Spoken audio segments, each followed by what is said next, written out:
Yes, it may feel a little stiff if you haven't done Sphinx or Bhujangasana in a while. So slide the hands back in order to give you a little bit of support to press the floor away, and bring the hips back towards the heels. You can bring the knees forward a little bit and bring them wide, and press the hips down towards the heels. Don't worry if the hips are still lifted. The main thing is to extend the length of the spine. You could even rest your forehead on the rolled up blanket. And then slide the hands in underneath the shoulder space and just draw up the belly. So you're doing kind of just modified cat-cow, and drop the belly. So draw the back up and drop the belly. A few times, just in connection with the breath, just breathing in, lifting up the spine, breathing out, drop the belly down. And then if you want to do circles with the hips in one direction and then the opposite direction.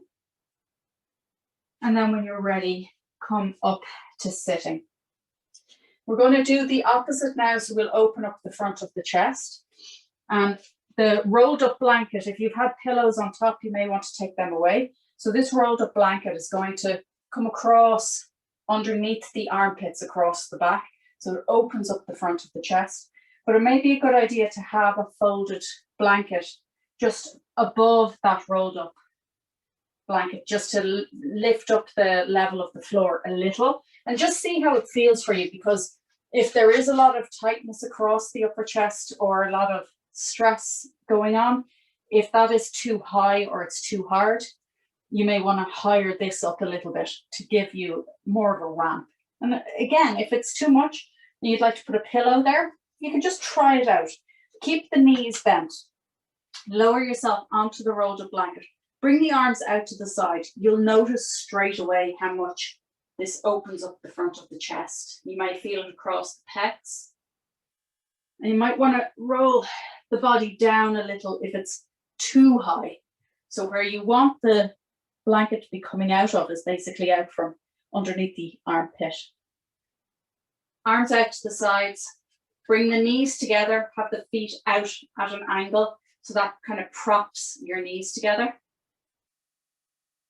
And allow yourself to release and let go. Now, if the head is too far down, the chin may be tilting in, so you might need to roll the blanket up for a little height, or you may need just a higher level with the blanket for underneath the head.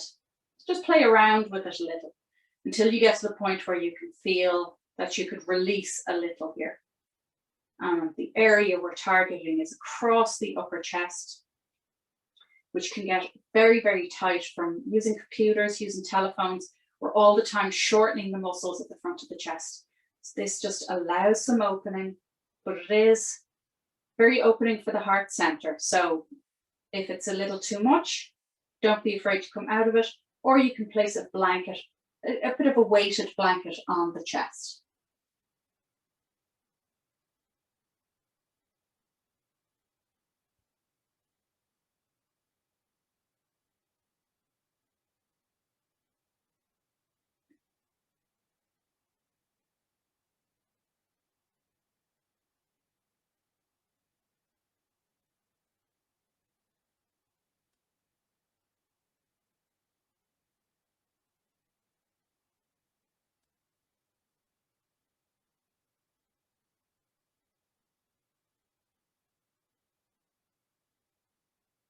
You may notice after a couple of breaths that the muscles begin to soften and allow the support to hold you more, and the muscles to release a little.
We don't tend to stay too long in these, in Sphinx and the chest opener, because there is a lot going on and they are active restorative poses.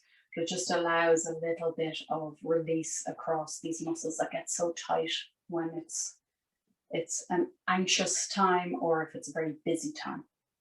So to come out of this, you don't get straight up.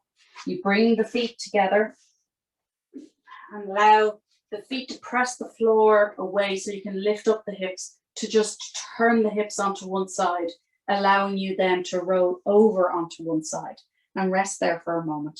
So the blanket is still underneath the ribs.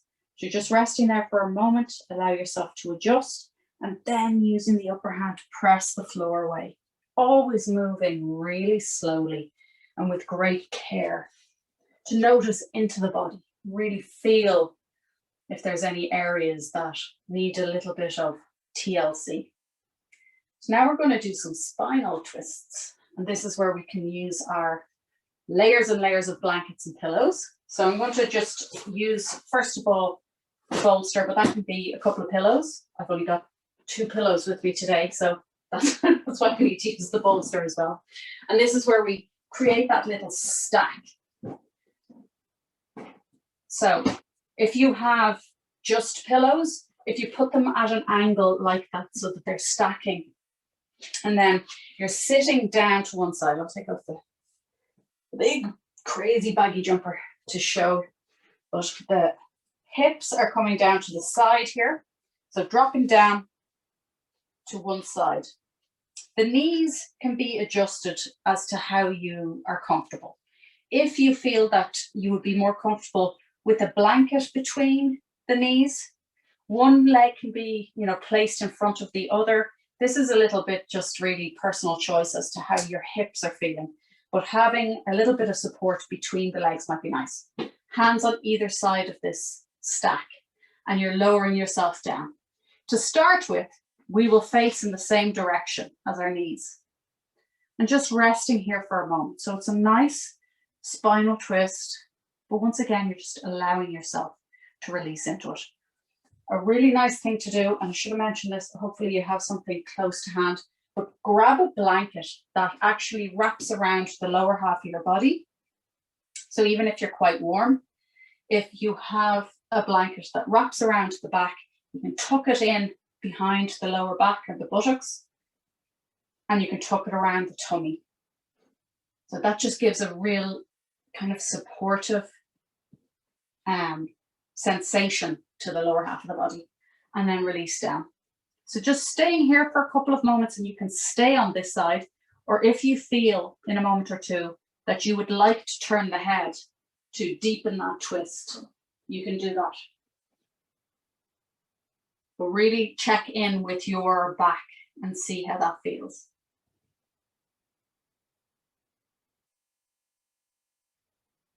And finally, if you find that your elbows are kind of in mid-air and it's putting a little bit of strain on the shoulders, put a cushion underneath the forearms.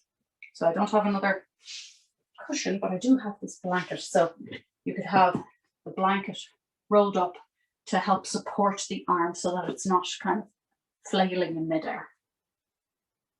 And I will watch the time. When I ring the gong, we will be fully turning our knees to the other side. So if you'd like to twist the upper body in the meantime, you can go ahead and do that.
softly and as slowly as you can, using your hands to press the upper body up and just shifting the knees so that you are coming to the other side.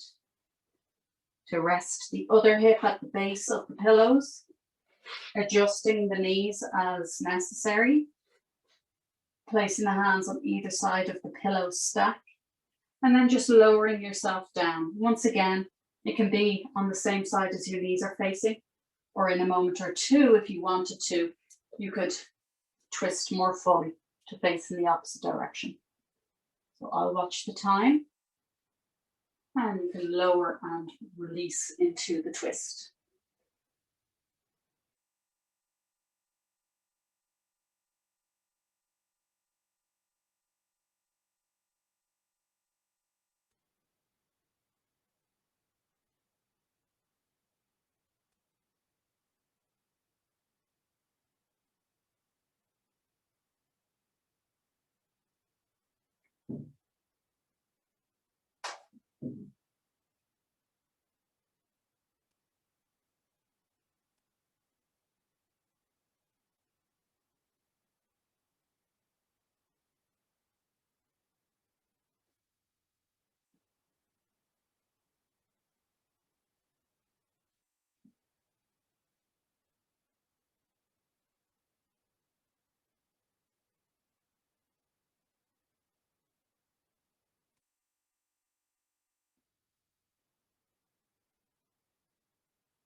to come out of the twist. Just using the hands to press the floor away, lift up the upper body, and then move the knees to the center. And once again, you can bring the knees out wide, curl the toes under, lifting up the hips and stretching the arms forward. You can rest the forehead or the top of the head on the pillows. And again, lengthening the spine from the tailbone to the base of the skull. You can tuck the tailbone under, curling under the end of the back, just rounding the back if you like. And then sliding the hands back to allow you to come and sit on the front of the feet if that's available to you. And then we're going to prepare for our final Shavasana. I just think the class went very fast today, but we're going to go for extreme comfort today because we deserve it. So make sure that you've loads of pillows and blankets, okay? Under the head, the flat pillow or folded blanket so that you can create that little supported wedge for the head. A blanket underneath or a scarf that you can wrap around the arms once you're lying down, as well as having a blanket to hand that will go over the top of you. But this blanket on the floor or a shawl or, you know, anything like that, just being wide enough that it would be able to come around the shoulders and maybe around the arms. Pillows or bolster or anything like that underneath the knees. I'm going to do pillow and bolster. Even if you wanted to have it high enough that your feet didn't touch the ground on the other side, but your knees are bent, that can be really nice as well. So there's no effort on the shins or the heels. Or if you don't want to do that or don't have the number of pillows, just make sure that you have a little rolled up blanket for underneath the heels so that the feet have a little bit of support and socks on. So when you lower down, the other thing as well is if you have anything for the eyes, so you could pull over a hood, or if you have a little eye pillow, a little rolled up towel even, that can be really nice. So lowering yourself down, making sure you have to hand all the bits that you need. Ponytails out if there's anything making the back of the head uncomfortable. If you're using the pillow and you're creating the wedge, grab the top corners and roll them under so that you've got this support on either side of the head, just holding it in place. And then the blanket that's on the floor can wrap around the arms, gently holding the corners of the blankets, if you like, in the hands. And then making sure that your more weighted or larger blanket can go down the length of the body. And then once you are comfortable and you have all of the elements in place, take a moment to check, is there anything else that you could do to make yourself even 5% more comfortable? Is there a little edge where there's a little gap or a breeze? Can you tuck yourself in? You know, tucking yourself in can really feel nice in certain spots, you know, like around the lower back. And then once you feel that you have taken care of yourself and tucked yourself in as much as you'd like, closing over the eyes, allow the breath to completely release into a natural, effortless effort, allowing all of the supports to hold you, encouraging your muscles to soften, to release, to let go. Now I'll watch the time.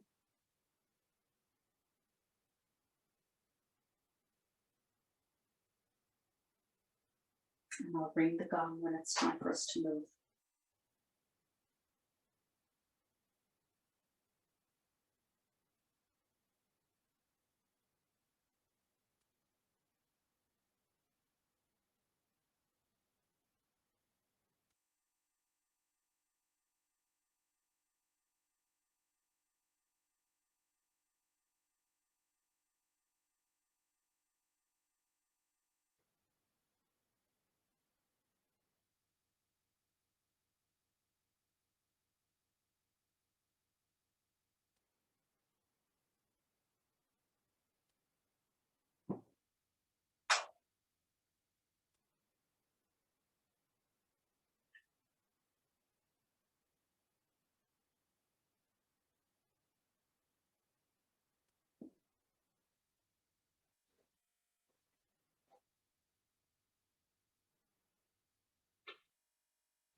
I have heard it all my life. A voice calling a name I recognized as my own.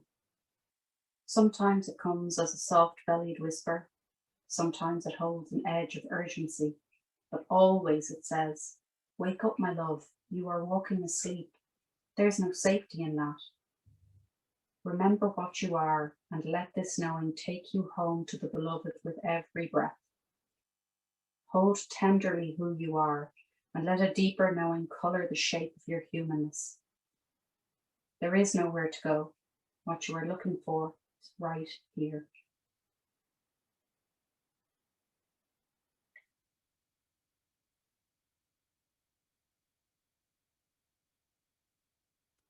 Take a nice deep breath in through the nose and out through the mouth, just releasing all effort, letting that softness in the body carry through to even the waking up. Rubbing the fingertips together, just noticing the sensation of the skin, texture, the temperature. Bending up the knees, just rolling away any pillows or pushing them away. Gently swaying the knees from side to side. And just rolling over onto one side to rest there for a moment, bringing the knees up towards the tummy, chin in towards the chest, and getting that lovely roll of the whole spine again, right from the tailbone to the base of the skull.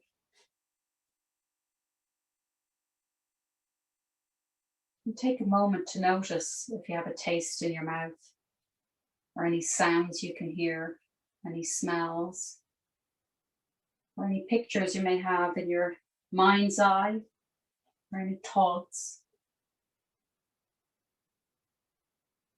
And keeping the eyes closed, just using the upper hand to press the floor away, coming into an upright seated position. Push the cushions in underneath the knees, keep the blanket wrapped around you.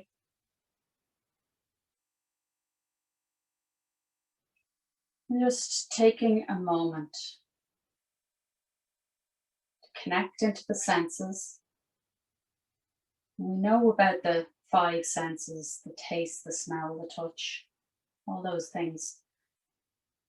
But the knowingness is another sense. So our intuition that we have in our mind, the whisper of the heart, and the gut intuition, the gut instinct. Sometimes we need to quieten everything down so that we can get everything just moving together so that we can hear these little whispers. Recognizing the name as your own. Everything is right here within you. Bringing the hands together in prayer position, pressing the thumbs to the heart center, just bowing the head for a moment. And as we did at the beginning after Viparita Karani, just noticing if there was anything that arose for you in the practice. And the reason is not to examine it or criticize or question, it's just to acknowledge. Just look at it with interest and go, okay, that was interesting. And whatever it is, giving yourself that lovely, tender care that you would give a friend, giving yourself that inside hug and going, you're brilliant for making time and space to come and practice tonight. So take a nice big deep breath in through the nose and out through the mouth. I'm doing this a little bit the other way around tonight. We're taking the hands and pressing the hands to the top of the head, cupping the hands over the eyes, placing the hands on the jawline, bringing the hands on either side of the neck and throat, and placing a hand on the tummy and on the heart. Another breath in through the nose, out through the mouth, and then the hands back together in prayer position. And genuinely taking a moment to say to yourself, "Amn't I brilliant?" And I don't mean me, I mean you. Aren't you brilliant? Because you are. Making the time and space for coming to practice and moving through whatever may arise. So thank you for coming to practice with me tonight. Namaste. Thanks, everybody. I'm going to get a new